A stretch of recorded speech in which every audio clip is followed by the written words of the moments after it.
Hey, everybody, it's Eddie from Tokyo. This is your cryptocurrency update from Japan. And, well, you're looking at the top 100 by market cap, and you can see there's a little bit of green. The one that really stands out for me is Dogecoin. It is up 8% on the 24-hour. Why would that be? Well, it is speculation that it will be used in the X app, which just went live for having some presence on the X platform. Let me show you. It's pretty nondescript on the platform, but the potential for crypto payments is real, and the feature appears to be close. With an in-app service that's planned for mid-2024. Now, it's not confirmed if it will support payments beyond traditional fiat, but Elon is anything but traditional. I would bet on some surprise. You can see the gold badge, which indicates that it is a verified organization. There's a big announcement coming out of the XRP Gold Coast, which is going to take place in Australia in March. There are 4 speakers coming from Ripple. Rahul Advani, the policy advisor in the APAC region. Can't wait. I do a fireside chat with him. And Neil Smith, he's been with Ripple for 8 years. He is a senior manager, which works with the central banks. And then there's Ross Edwards. He too has been with Ripple for 8 years. He's now in client solutions. And then Matt Donovan, which I think is going to be very interesting because he's going to talk about tokenization. He's been with Ripple for 5 years, and his title is Strategic Partnerships. So this is really turning out to be quite an amazing conference. There are 25 speakers, and if you can't come in person, well, you really need to look at the virtual tickets because there's going to be a lot of content that is streamed, and you can enjoy and participate in this great event from wherever you are in the world. I did a mashup clip that took place at the World Economic Forum in Switzerland. And yet before I jump to that, I will tell you that I'll put a link to the Wave of Innovation conference in Australia if you're interested in that virtual ticket in the description of this video. But the mashup clip I did, well, it took place with Julie Sweet. She's the CEO of Accenture. Can't believe it. She is managing 700,000 employees. Unbelievable. I can't imagine. And then also on the panel was Albert Bola. He's the CEO of Pfizer. And then it also had Sam Altman. He, of course, is the CEO of OpenAI. This is a very short mashup clip, but I think it really gives some of the key points that they talked about. And then you're going to jump into the tokenization of cows. And this is about tokenizing cattle in Australia. And it's going to use the XRP ledger along with Evernode, which is the seriously smart contracts. I think you're going to find this interesting as well. All right, everybody, do take care. Sayonara for now. Bye-bye. You know, you started this panel by saying we're going to solve the problem of AI. And the immediate thing I said is, I hope we're going to figure out how to use AI, because it's a huge opportunity. And I'm sure Albert's going to talk about what it's going to do for science, but it's also doing a lot of great things for our people who don't want to spend their time reading and trying to figure out things and would love to spend their time with clients, with customers. I think there is, first of all, we need to understand that AI is a very powerful tool. So in the hands of bad people, can do bad things for the world. But in the hands of good people, can do great things for the world. This is a technology that is clearly very powerful and that we don't know, we cannot say with certainty exactly what's going to happen. And that's the case with all new major technological revolutions. But it's easy to imagine with this one that it's going to have like massive effects on the world and that it could go very wrong. The technological direction that we've been trying to push it in is one that we think we can make safe, and that includes a lot of things.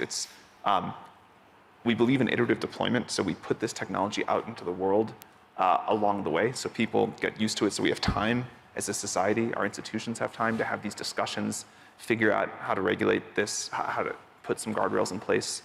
I have a lot of empathy for the general and discomfort of the world towards companies like us and the other people doing similar things, which is like, why is our future in their hands? And why are they doing this? Why do they get to do this? And I think it is on us. I mean, I believe, and I think the world now believes, that the benefit here is so tremendous that we should go do this. But I think it is on us to figure out a way to get the input from society about how we're going to make these decisions, not only about what the values of the system are, but what the safety thresholds are and what kind of global coordination we need to ensure that stuff that happens in one country does not super negatively impact another, to show that picture. So I think not having caution, not feeling the gravity of what the potential stakes are, would be very bad. So I like that people are nervous about it. We have our own nervousness, but we believe that we can manage through it. And the only way to do that is to put the technology in the hands of people, let society and the technology co-evolve, and sort of step by step, with a very tight feedback loop and course correction, build these systems that deliver tremendous value while meeting the sort of safety requirements. Now we can build on it, right? So the problem we had before would be we're going to tokenize Australian cattle. Well, what are you going to do? Well, it's going to be on Evernode. What's Evernode? Well, it's this thing that maybe is going to exist, how does it work? Well, and you use words to tell people about the tech and their eyes glaze over and you start to feel like you sound like some sort of weird cultist. And it's much easier now that it exists. We can go, well, Evernote is this, right? And here it is, it works. And our attention starts to focus on building the apps that we've wanted to build on the network that we needed to exist in order for our apps, for our dApps to exist. So it's going to be, hopefully it's going to be an exciting year. So the idea behind digital cows is there's no futures market for beef in Australia. And part of the reason for that is that unlike grain, right, it's not fungible. It matters where the cow comes from. It matters the cow's condition, the price varies and all that sort of stuff. And so there needs to exist a way for hedge funds and others to get exposure to beef prices. Beef is going to go up, it's going to go down, whatever, let's take a bet. And there needs to be a way for farmers to get finance for their farm that isn't bank debt and isn't just simply selling cattle. So if beef prices are high and farmers think, God, that's a bit insanely high, their preference might not be to sell the cow. Their preference might be to use our system to tokenize the cow and then to sell a percentage of the sale price of that cow in the future. So that's what we're looking at doing, a system where the first thing you do is prove the cow exists. The second thing you do is put a group of like-minded cows into a vault, like a herd, because you don't want to buy an individual cow. You want to spread your risk across a bunch of cows.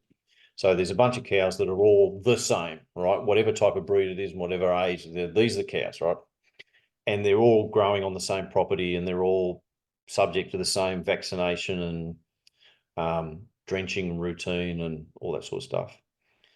And those, from that vault, I can now mint tokens that represent a share of the sale price of all those cows in that vault. And when those cows come to market, the sale of those cows gets turned back into a stable coin that then is, via smart contracts, is used to the sales agent deposits the stable coin into the vault, and then the vault auto distributes those tokens to the holders, to the people who are entitled to share in that vault. That allows farmers to raise capital for their farm by selling future revenue. It allows hedge funds to have exposure to beef prices it also allows farmers to do things like your farm might be in a rain shadow area where, for whatever reason, recently it hasn't rained, and but up there, they're doing well, and you could acquire some of the interest in the sale of their beef to offset, what's going on with you. So you can diversify your risk a bit, even as a farmer. The cows then don't come to market as often, so they're not physically moved, so they're not physically stressed. You don't have this buying and selling and shifting and moving them around. You can trade the interest without trading the cow itself. We hope that's, we got reason to believe that's an interesting product, and that would all be, using Evernode smart contracts. The way that it would work is the stock and station agent that wants to allow their client base to have access to this wonderful new way to raise capital for their farms. They would be the one that spins up a node and joins the network, and they're responsible for tokenizing the cattle. In Australia, they're regulated entities, so they must be licensed, they have trust accounts, they have fiduciary duties. So they're exactly the right person to be like the oracle between the system and the real world, and say, yes, this cow exists, yes, it's this type of cow, yes, it's in this condition. So bang, here's its ear tag, I've scanned its ear tag, I've now tokenized the cow, and now I can put them into a vault, and I'm the one who will bring these cows to market. So I'm the one promising to put the money back into the system via a stable coin, so it can all work. We've got a couple of options. One is that it's a system that exists entirely inside an Evernode cluster. So the cow NFTs, the sale tokens, and the stable coin are all just assets that exist inside the cluster. The problem with that is that the stable coin issuer or the hedge funds might not like their asset being inside a cluster, an Evernode cluster. So the other potential that we have is that the Evernode cluster controls the keys to accounts either on Zahao or probably the XRP ledger, and the assets are issued on that ledger, and they then trade inside the stablecoin. But what we're doing is we're using the Evernode platform to provide the smart contract rules that then govern how and when the various accounts on the XRP ledger or the Zahao ledger are poked and transacted around that ledger. That's probably the more likely model. We're unlikely to get a stablecoin issuer to issue on an Evernode cluster. I think it's more likely that it would end up on the XRP ledger. It's more well known. It's more stable. There's more liquidity. That's an easier sell. But it's an example of some of the things we think we can do with Evernode and hooks.